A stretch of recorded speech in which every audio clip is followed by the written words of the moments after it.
Pada pertemuan 9 ini kita akan membahas tentang penilaian prestasi kerja terhadap Bu Ima Sukaisi SEMM yang terhormat. Perkenalkan, nama saya Farella Valencia Adista dan rekan saya Widya Febriani. Kami dari kelompok 7. Dalam membahas tentang penilaian prestasi kerja, kita akan membahas yang pertama, pengertian prestasi kerja, yang kedua proses penilaian prestasi kerja, yang ketiga manfaat penilaian prestasi kerja, yang keempat faktor yang mempengaruhi prestasi kerja. Pengertian prestasi kerja yaitu prestasi kerja adalah hasil kerja seseorang karyawan selama periode tertentu dibandingkan dengan berbagai kemungkinan, misalnya standar sasaran atau kriteria yang telah ditentukan terlebih dahulu dan sudah disepakati bersama. Menurut Hasibuan, prestasi kerja adalah suatu hasil kerja yang dicapai seseorang dalam melaksanakan tugas-tugasnya yang dibebankan kepada yang didasarkan atas kecakapan, pengalaman, dan kesungguhan serta waktu. Menurut Muhammad Asud, prestasi kerja sebagai kesuksesan seseorang dalam melaksanakan suatu pekerjaan. Nah, berikut ini akan membahas tentang objek penilaian prestasi kerja. Untuk yang pertama, hasil kerja individu biasanya berlaku pada bagian produksi dengan indikator penilaian output yang dihasilkan, sisa, dan biaya per unit yang dikeluarkan. Untuk yang kedua, perilaku seperti ketepatan waktu, memberikan laporan, kesesuaian gaya kepemimpinan, efisiensi, dan efektivitas pengambilan keputusan, tingkat absensi. Untuk yang ketiga, terdapat sifat objek penilaian yang dianggap paling lemah dari kriteria penilaian prestasi kerja karena sulit diukur atau tidak dapat dihubungkan dengan hasil tugas yang positif, seperti sikap yang baik, rasa percaya diri, dapat diandalkan, mampu bekerja sama. Berikut ini kita akan membahas tentang proses penilaian prestasi kerja, yaitu terdapat skema. Nah, skemanya yaitu prestasi kerja karyawan. Terdapat penilaian prestasi kerja akan diukur oleh ukuran prestasi kerja. Terdapat standar input, standar proses, standar output. Dalam penilaian prestasi kerja terdapat umpan balik bagi karyawan. Akan mencatat dengan catatan-catatan tentang karyawan. Setelah itu mengambil keputusan personalia. Berikutnya kita akan membahas tentang manfaat penilaian prestasi kerja bagi organisasi. Untuk yang pertama, perbaikan kinerja. Untuk yang kedua, menyusun kompensasi. Untuk yang ketiga, keputusan penempatan tenaga kerja atau karyawan. Yang keempat, kebutuhan pelatihan dan pengembangan.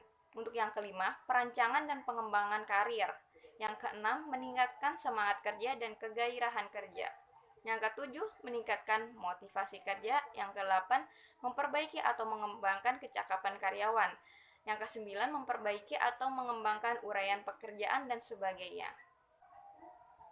Nah, berikut kita akan membahas tentang manfaat penilaian prestasi kerja bagi individu. Nah, yang tadi kan organisasi, sekarang individu. Untuk yang pertama, meningkatkan motivasi. Yang kedua, meningkatkan kepuasan hidup. Untuk yang ketiga, adanya kejelasan standar hasil yang diterapkan oleh pekerja. Untuk yang keempat, umpan balik dari kinerja yang kurang akurat dan konstruktif. Yang kelima, pengetahuan tentang kekuatan dan kelemahan menjadi lebih besar. Yang keenam, mengembangkan tentang pengetahuan dan kelemahan menjadi lebih besar, membangun kekuatan dan mengurangi kelemahan semaksimal mungkin. Untuk berikutnya akan dijelaskan oleh rekan saya yaitu Widya Febriani. Selanjutnya, tujuan penilaian. Yang pertama, untuk tujuan administrasi personalia, karena hasil penilaian prestasi kerja akan menjadi dasar untuk penetapan naik atau turunnya penghasilan pegawai, penetapan kepesertaan pelatihan pegawai, penetapan jenjang karir jabatan pegawai seperti promosi, rotasi, atau demosi jabatan. Dan yang terakhir, sebagai dasar untuk mengevaluasi kinerja dan produktivitas organisasi dan unit kerja pada umumnya serta individu-individu pegawai dalam setiap jabatan khususnya. Tujuan yang kedua, untuk tujuan pengembangan diri pegawai, adalah meliputi sebagai dasar untuk mengidentifikasi kelebihan atau kekurangan pegawai sehingga dapat menjadi salah satu bahan pertimbangan dalam melibatkan pegawai dalam program-program pengembangan pegawai. Yang kedua, sebagai alat untuk memperbaiki atau mengembangkan kecakapan kerja serta meningkatkan motivasi kerja pegawai. Dan yang terakhir, sebagai alat untuk mendorong atau membiasakan para atasan atau pejabat penilai dalam mengamati perilaku kerja pegawai secara keseluruhan. Selanjutnya, input dan manfaat penilaian prestasi kerja. Ada tujuan organisasi dan tujuan individu, meliputi standar kerja yang dibangun dari uraian pekerjaan dan tujuan. Penilaian prestasi kerja yaitu merupakan evaluasi terhadap kemampuan dan motivasi pegawai. Dan yang terakhir ada penggunaan, meliputi perencanaan SDM, kompensasi, upah, bonus, program diklat, dan motivasi. Syarat-syarat penilaian prestasi kerja. Yang pertama, penilai harus jujur, adil, objektif, dan mempunyai pengetahuan yang jelas tentang unsur-unsur yang dinilai.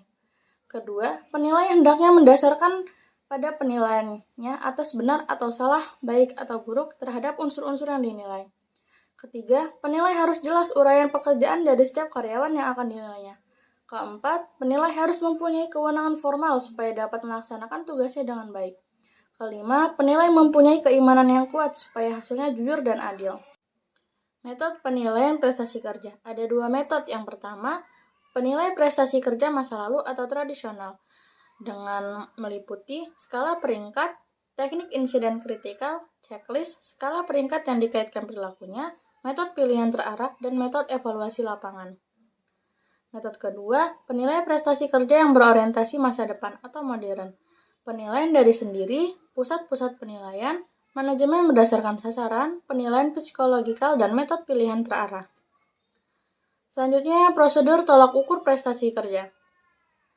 Meliputi target dari pemegang saham dengan tolak ukur kinerja jabatan, job performance standard, quantity, quality, and cost. Meliputi visi dan misi perusahaan, struktur organisasi perusahaan, jabatan-jabatan perusahaan, tugas-tugas jabatan, dan hasil kerja jabatan. Faktor-faktor yang mempengaruhi prestasi kerja. Terdapat dua faktor yang mempengaruhi prestasi kerja, yaitu faktor individu dan faktor lingkungan. Adapun faktor individu yang dimaksud adalah usaha, yang menunjukkan sejumlah sinergi fisik dan mental yang digunakan dalam menyelenggarakan tugas.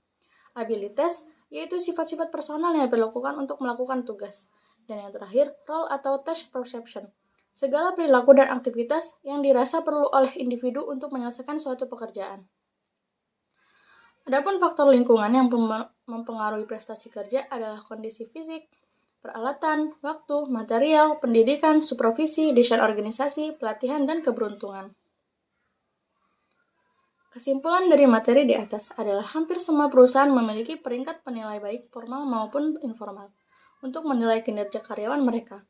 Penilaian kerja berarti melakukan evaluasi pada kerja karyawan saat ini dan atau di masa lalu, relatif terhadap standar kinerjanya.